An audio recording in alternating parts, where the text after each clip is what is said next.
Message of His Holiness Pope Benedict XVI for the 46th World Communications Day. Silence and Word, Path of Evangelization. Dear brothers and sisters, as we draw near to World Communications Day 2012, I would like to share with you some reflections concerning an aspect of the human process of communication which, despite its importance, is often overlooked and which, at the present time, it would seem especially necessary to recall. It concerns the relationship between silence and word, two aspects of communication which need to be kept in balance, to alternate and to be integrated with one another if authentic dialogue and deep closeness between people are to be achieved.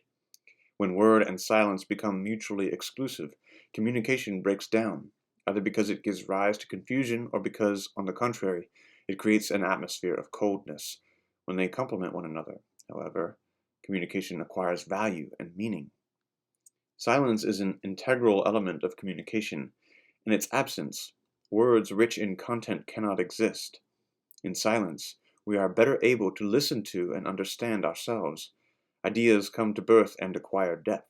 We understand with greater clarity what it is we want to say and what we expect from others, and we choose how to express ourselves.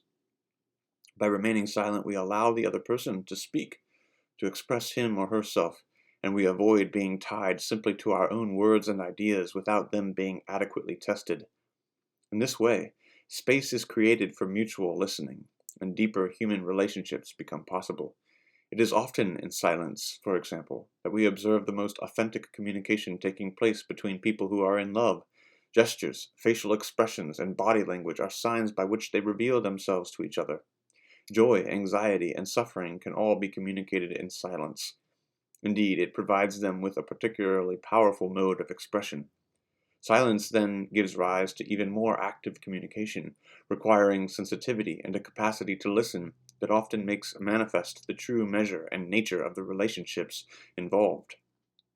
When messages and information are plentiful, silence becomes essential if we are to distinguish what is important from what is insignificant or secondary. Deeper reflection helps us to discover the links between events that at first sight seem unconnected, to make evaluations, to analyze messages. This makes it possible to share thoughtful and relevant opinions, giving rise to an authentic body of shared knowledge.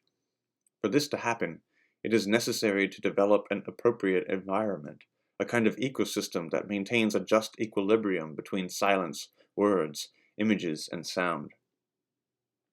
The process of communication nowadays is largely fueled by questions in search of answers. Search engines and social networks have become the starting point of communication for many people who are seeking advice, ideas, information, and answers. In our time, the internet is becoming ever more a forum for questions and answers. Indeed, people today are frequently bombarded with answers to questions they have never asked, and to needs of which they were unaware. If we are to recognize and focus upon the truly important questions, then silence is a precious commodity that enables us to exercise proper discernment in the face of the surcharge of stimuli and data that we receive. Amid the complexity and diversity of the world of communications, however, many people find themselves confronted with the ultimate questions of human existence. Who am I? What can I know? What ought I to do? What may I hope? It is important to affirm those who ask these questions, and to open up the possibility of a profound dialogue by means of words and interchange, but also through the call to silent reflection, something that is often more eloquent than a hasty answer, and permits seekers to reach into the depths of their being and open themselves to the path towards knowledge that God has inscribed in human hearts.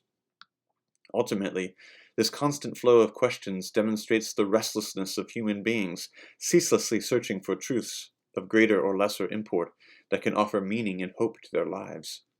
Men and women cannot rest content with a superficial and unquestioning exchange of skeptical opinions and experiences of life. All of us are in search of truth, and we share this profound yearning today more than ever.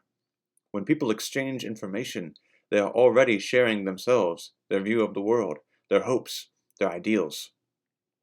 Attention should be paid to the various types of websites, applications, and social networks which can help people today to find time for reflection and authentic questioning, as well as making space for silence and occasions for prayer, meditation, or sharing of the Word of God.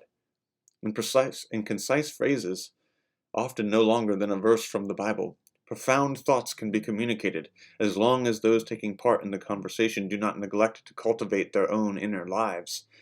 It is hardly surprising that different religious traditions consider solitude and silence as privileged states which help people to rediscover themselves and that truth which gives meaning to all things.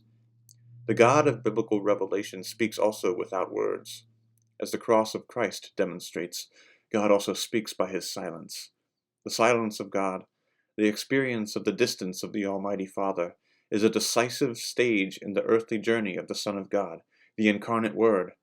God's silence prolongs his earlier words. In these moments of darkness, he speaks through the mystery of his silence. The eloquence of God's love, lived to the point of the supreme gift, speaks in the silence of the cross. After Christ's death, there is a great silence over the earth, and on Holy Saturday, when the King sleeps and God slept in the flesh and raised up those who were sleeping from the ages, God's voice resounds, filled with love for humanity. If God speaks to us even in silence, we in turn discover in silence the possibility of speaking with God and about God.